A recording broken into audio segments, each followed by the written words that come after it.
This is TJ, Tim Abney, and he is just someone who has such a sense of mentorship and leadership, and he brings that to everything that he does. And he creates this sense of culture and community. And I really want you guys to catch that heart of how to serve people. And I want you to enjoy his journey and how he got there.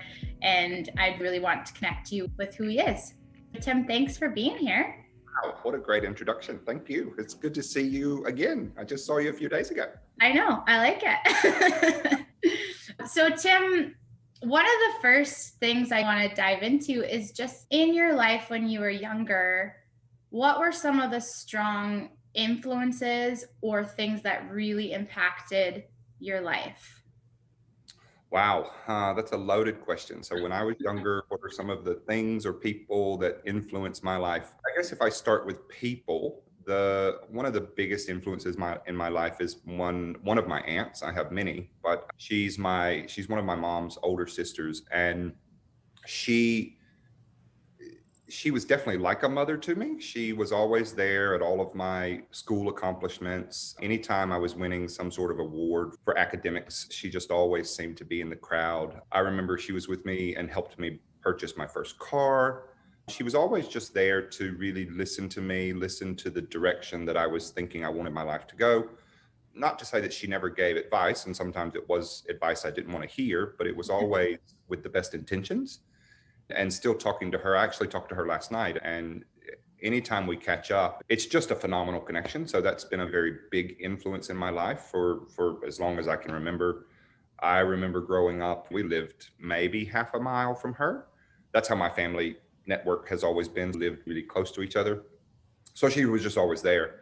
It's funny now when I go home, when I do make or get the time to travel back to Georgia, it's always going to her house and just sitting around with her and her sisters. And we do something as simple as playing cards. And it's such a fun time because they rehash all of their old family stories and things like that. And it's stories you never get tired of hearing because it's stories that actually have taught me something. So that's personally, I think growing up in school, I was not a popular kid.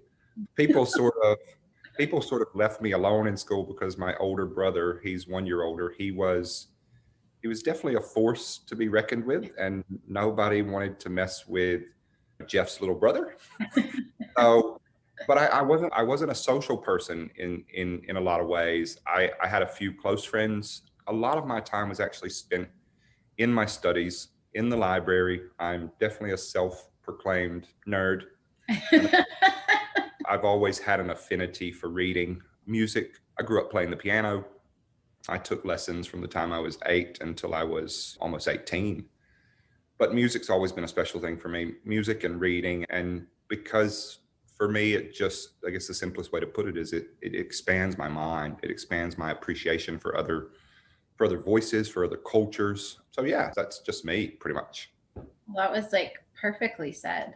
You said one thing though about when you were younger that you weren't always liked as much or popular is maybe a better word. How do you think those things defined you?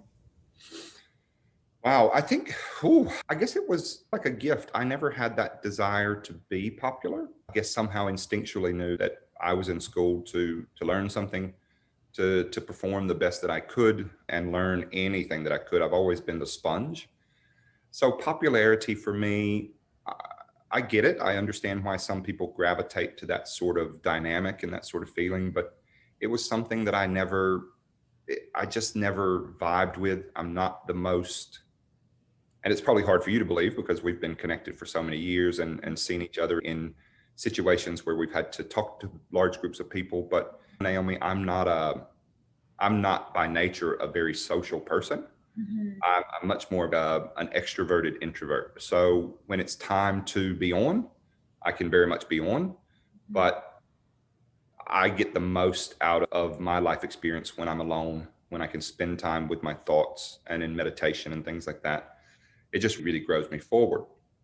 And no disrespect to anybody that has been in those sort of popular circles, but I find as I've gotten older, it's okay to have more quality over quantity in terms of the people that are sitting at the table of your life because I don't like a lot of noise. I don't like a lot of contrasting opinions. I seek counsel and seek guidance from people I really trust and vibe with. But I've never been a person that needs a lot of friends. It's just with the friends that I have, I want it to be really deep and meaningful connections. Yeah, that's good. And that's a good piece of advice. And I think sometimes people learn that later in life.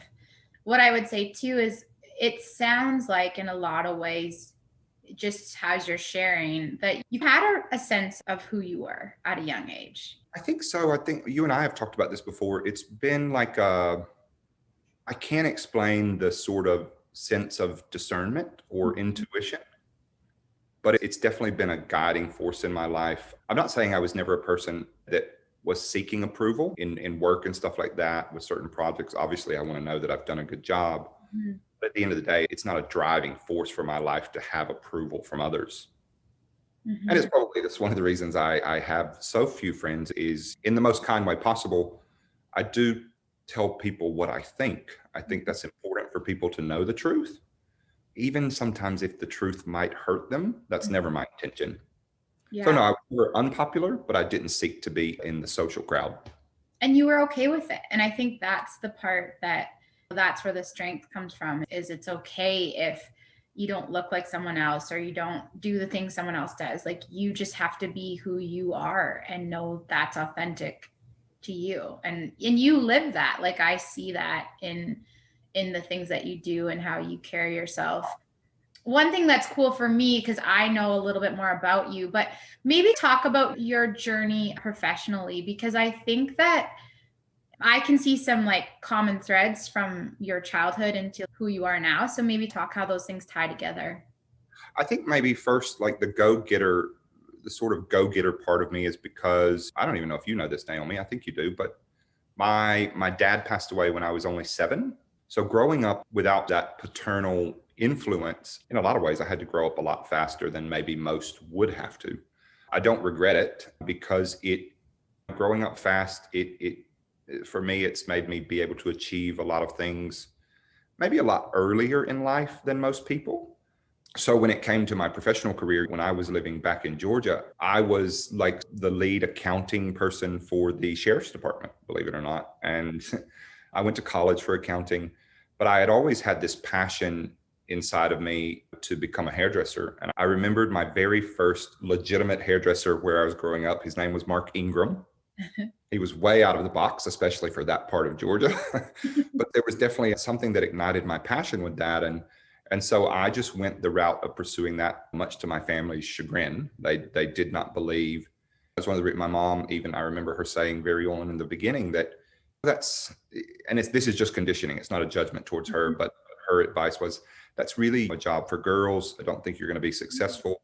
And that's one of the best ways to get me to do something is to tell me I can't do it.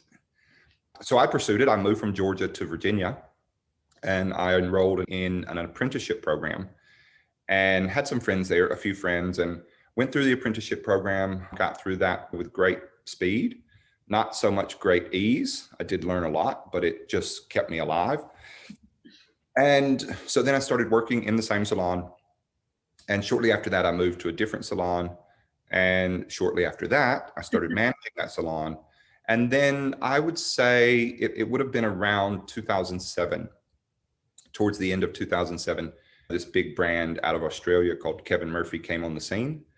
And I just, I didn't even know why, but I just had to be involved with it. So I got involved, started teaching in my local market, and then just right place at the right time. Mhm. The opportunities just started expanding. And very quickly, I moved over to Seattle. I lived there for a few years and took on more of a regional creative mentorship role for educators in that market. After a few years there, I then took on sort of the director of education role and moved down to Miami, lived there for a few years. And then in the latter part of my relationship with Kevin Murphy, I was in a global education director role. And I really liked it because I got to use my love of writing. So writing and developing curriculum.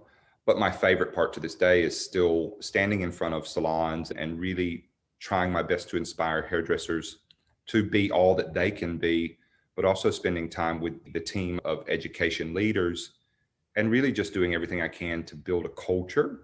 Mm-hmm. So now I live in Phoenix. I've been here for the last almost 7 years, more or less. And I have moved on from Kevin Murphy, but I've moved into a much larger role, being the global director of education for 3 professional hair care brands, which are Number 4, Numa, and Colorproof. So it's starting from scratch in a lot of ways, developing systems and procedures and culture. And so it's just feeding me in every way possible. I love that. Yeah. There's 2 things I want to touch on. The first one is, just as you're talking, I hear it. You said, okay, I saw this brand and I just didn't know, but I wanted to be a part of it. And before that, it was like, okay, I see this hairdresser that inspired me. I want to be a part of that. And what would you say about when you see something and then all of a sudden you go after it and you get it? Because you saw Kevin Murphy as a brand and then you ended up getting that. So talk about that a little bit, like your intentions in your mind. The intentions for me were clear. I wanted to do this, whether it was my first dive into becoming a hairdresser. And then when Kevin Murphy came around, I wanted to do that. It was just, so for me, the intention was clear. It was something I absolutely wanted to be a part of my life. The mindset part, I think, is tricky for a lot of people. And if I could dispense any sort of wisdom, what I have learned is a lot of times when we have something that we want to achieve, the biggest trap we fall into is listening to what's up here. Mm-hmm. Your mind will always, almost in every instance, try to talk you out of or convince you why you are not qualified or valuable enough to have something that you want.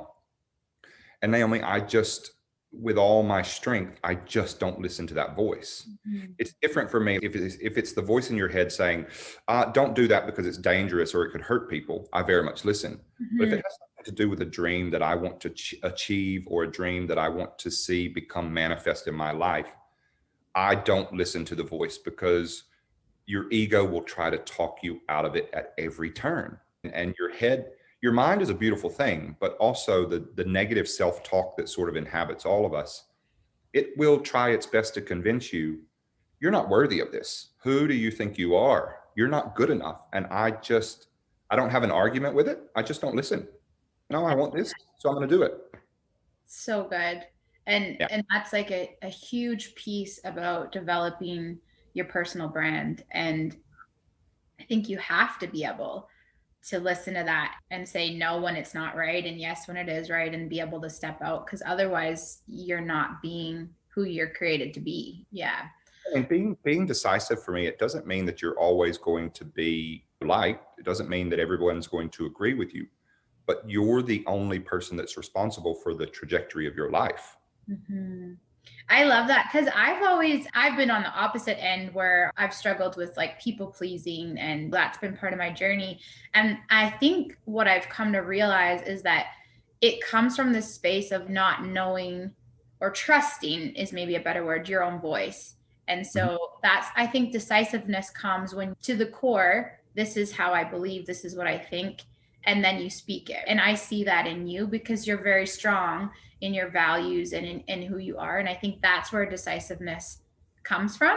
And a lot of people want to be decisive, but they struggle with that because they're worried more about, if I say that, how is that going to reflect, or is someone going to think this way? And so I just think that's a really strong thing in your life, and people need to try and work towards that place. Like I told you, it's like, for me, music has always been a big influence, and I know it's probably a little cheesy, but the lyrics of certain songs really resonate with me. And I remember it was a long time ago. It was such a powerful song for me. It was by Christina Aguilera. Yeah. She sang that song about trust the voice within. I took it literally and I took it to heart. No one's going to be a bigger champion than your own inner voice. Mm-hmm. So you might as well listen to it and stop trying to argue with it. Mm-hmm. Mm-hmm. Yeah. And learning to trust it, and learning not to allow fear to hold you back, right, from those things. I know this about you, and I'm sure people can feel that just through this interview, but you're such an incredible storyteller. And I know right now one of the biggest parts in your role is creating stories for brands and a culture for brands. And as someone's trying to figure out their own personal brand, what are some things that you think are important through your professional career in terms of that story and that community and connection? Probably the most important is if it's your brand and it's your story and you just really believe in that story and it comes from somewhere deep inside of you, be very careful with how you throw it out to other people for opinions, because it's not their story. It's your, maybe not a lot of people will understand it, but as long as it's coming from a place that's deep inside of you and you believe in it, and it's going to do great things for the collective sort of human race or the planet, go headstrong into that story. And I'm not saying don't be open to opinions and guidance to make the story, let's say, even more perfect. But the root of the story and the heart of the story belongs to you. But be very careful how you let people either change it themselves or convince you to change fundamental parts of it. Yeah. Because you're the one who has to sell and believe the story. Because otherwise it's not real or authentic. Right. I know, because this is your journey right now. Tell us about what you're working on and what's springing out of you in this season. It's probably been the last few years, but. Oh yeah, it's been, I was checking, I think I told you about this the other day. I was checking the email chains and stuff. So I've been in contact with a publisher in New York for the last 3 years. Mm. Writing a book has been a very big passion of mine for such a long time.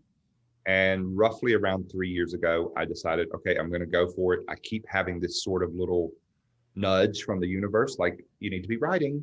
You should be writing. When are you going to start writing? Mm-hmm. So I finally did it. And Naomi, it's actually almost finished. I have plans to turn it into the publisher tomorrow and see what the next steps will be. But it's a book basically about big life lessons that I've learned either through experience or the combination of experience and other people who are close to my life. Mm-hmm. Lessons like compassion or gratitude or forgiveness or being a decisive person, how to live a fearless sort of existence, things that are important to me like meditation, but big topics as well, like freedom, true freedom for all people, true freedom for all living things. So I've written based on that, and it's a pretty substantial body of work, and we'll just see what happens. I've done my part. I've followed the guidance from the universe, in my opinion, and now the outcome, it's really none of my business. What it's going to become is what it's destined to become. Mm-hmm. So yeah, that's been writing that, honestly, Naomi, has been such good. It's the best therapy you could ever buy. You're getting all of this out of your spirit that maybe you've held in for so long. And me, I'm a teacher at heart, and mm-hmm. anything I learn, I love the opportunity to teach what I've learned to other people so that they have the opportunity to maybe apply something to their life. It's neat to see, hearing you explain your childhood and like your academics, and those were like the things that you spent so much time on and reading books and studying. And so for you to be at this space right now of writing a book seems like a no-brainer, but you wouldn't have maybe known that when you were younger, but just seeing all those things layer on top of each other is really cool. Like the teaching and all of the things that have brought you to this place. That book is going to have so much significance because of the journey that you've gone on and the things that you've learned in your life. Now you get to share that. And I hope that by the time that you guys see this video, that book is available for you to buy. And if not, it doesn't happen that fast. Well, I don't know how it works. I've never written a book, but you need to get it when that comes out, because Tim just has so much wisdom and he's so detailed and organized. I don't know. I tell you this all the time, like his capacity for knowledge and for organization and for just remembering all these things about people. Like there's just something so incredible about it. So get the book. It'll be amazing. I appreciate that. That's a very nice compliment and a gift that I will totally accept. But I can tell you, it's not without its challenges. I remember when I was like, okay, I'm going to sit down and I'm going to do this, back to that little naysayer in your head. It's like, yeah, but nobody knows who you are. Mm-hmm. Why would they ever want to read a book by you? And then I have thankfully grown enough to realize, to have a conversation back with that naysayer to the degree of, yeah, but nobody knew who Nobody knew who J.K. Rowling was before she published one of the most, if not the most successful series of books in history. Yeah. So you have to start somewhere. And for me, writing the book, my intention is not to gain fame or notoriety or wealth or any of that. My intention is, I think what I have learned would resonate with so many people. So why not just give that lesson freely? Love it. I love Yeah. it. And I know you're not doing it for fame and all these things, but I think most of the time in life, the people that are, as we would call, successful by standards, success is valued in different ways. People that have become famous or have become popular or have a voice that they're sharing, it's because it came from a place of, this is just like me, and this is me just being authentic and sharing. And it wasn't about the money, it wasn't about those things. But I think those things come when you're not chasing the thing, you're just chasing the passion that's in you. You can't chase the outcome. That's where, for me, it's funny. I was putting the finishing touches on that chapter 2 days ago. Like, for me, the differences that I've learned in the idea of success and the idea of satisfaction. And what I have come to truly believe is, I have no desire to be a successful person, because success is measured by metrics that are outside of you, other people. Satisfaction, leading a satisfied life, means that I am pleased with myself internally. That's all I want. Yeah. That's words of wisdom from Tim. We could go on all day because he has so much inside of him, which is why you need the book. But yeah, I think what I think is really cool in your life is just how you have this ability to see the bigger picture. I think, like, you see things, like we said before, maybe that discernment or whatever you want to call it, and you work towards them. I really believe we all have that bigger voice inside of us. It's just a question of whether we're listening or not. And quite often, we're going through life unconsciously, and we're not paying attention to the little cues that the universe or God or whatever you would like to call it is giving. Mm-hmm. Be more intentional about being a good listener, and then watch how your life develops. That's so good. And I think that there's a lot of people that have these great ideas and they have these like desires inside of them, but they don't have the discipline to follow through. And so it takes that mindset of, I'm doing this no matter what, I'm scheduling it in, I'm making the time. You're right, it's discipline, but with anything new that you're wanting to add to your life, it takes practice. It's not going to happen overnight.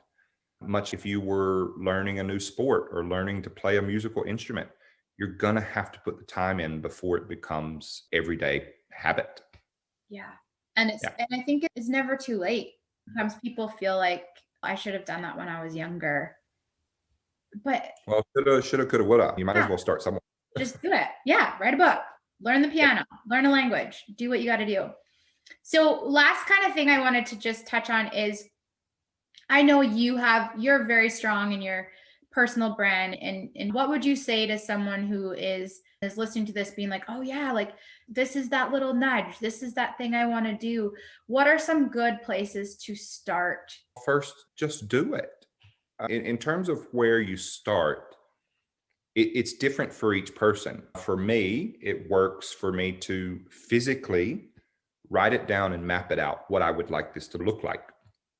And then based on what that map looks like, then I just go the route of, that's the analytical part of me. I then start assigning sort of tasks and responsibilities and deadlines, and when should this happen? But I guess for most people, the idea is just make your mind up to do it. And then whatever way works best for you, develop the plan. And I do think it's important to give yourself timelines and deadlines. Otherwise, you'll look down the road 2 or 3 years later and realize, I still haven't done anything with this. But at the same time, if it's your true intention and if it's your true passion, don't get tricked into trying to control the outcome. Just do everything you can in search or pursuit of that passion. Let the outcome take care of itself. So if you want to launch a brand, come up with the idea, make sure it resonates with you deeply. Make sure the intention of it, this is what I've learned about intention, Naomi, is make sure the intention is not just for your benefit. How is this passion project going to benefit the rest of the collective human race? that makes the intention, in my opinion, much stronger. Mhm. So do something that feels good to you, but do something that has a part of it that's going to feel good to other people. It's another thing I learned, that anytime you're putting something out, realizing you're not automatically going to wake up tomorrow necessarily and be on top of the field or top of the industry. And another thing that I take to heart is just the idea that if service is something that is beneath you, then leadership will always be beyond you. So You good. have to adopt an attitude of gratitude and an attitude of service to others. So good. That actually was it, like a thought I was just pondering and thinking about a bit more this morning, is just that act of service. And sometimes we're so focused on what we want to get out of something or where we want to be that we miss it. It's like you say, oh, I want to, let's say for a book, oh, I want to reach all these people and help them with all these things. But yet the person that's coming to you one on one that nobody sees, you're too busy for, or and it's, I think, what you said, if you can't serve when no one's watching, how are you going to do it when everyone's watching you? Yeah. It's a good point, Naomi, because that's the other thing I think with, if you decide to have your own brand, you have to realize a couple of things. First is you are never not on. You always have to be on. There is no off time in that respect, meaning you have to believe in that brand so much, in that idea, that you are willing to live it and demonstrate it in everything that you do. Otherwise, like you said before, it won't take long before it comes across as very disingenuous or not authentic. And people feel it. It's Yeah. like you can only hide that stuff for so long, and people will. So for me with the book, again, not my intention for it to become a big thing, but let's say it were to become a great seller. Fine. That's fantastic. That's an added bonus. But the intention is to give people hope, Yeah. and to just share something that I've learned in the hopes that it would help them. Yeah. Yeah. So So if that's one person, five people, or 5 million people, that part of it, I have no attachment to whatsoever. I'm not saying your brand shouldn't be designed to be profitable, but just make sure the order of your intentions are in line. So again, going back to the book, I didn't start that with, oh my gosh, I want to make $1 million. How can I do it? I'm a good writer, so let me try to write a book. totally. For me, it was the opposite. I love writing. It's very therapeutic for me. Has nothing to do with other people in that sense. But if I have something in me that could help someone else achieve their dreams, why shouldn't I freely give that to everyone? Yeah. Yeah. Yeah. And then it just comes. I think the opportunities, all of those things just come, but it's not the heart of what you're doing. Exactly. Thank you so much. That was like amazing. And so many little pieces of wisdom that just one alone would be so useful. So thanks for being with me. And My pleasure. Thanks for having me.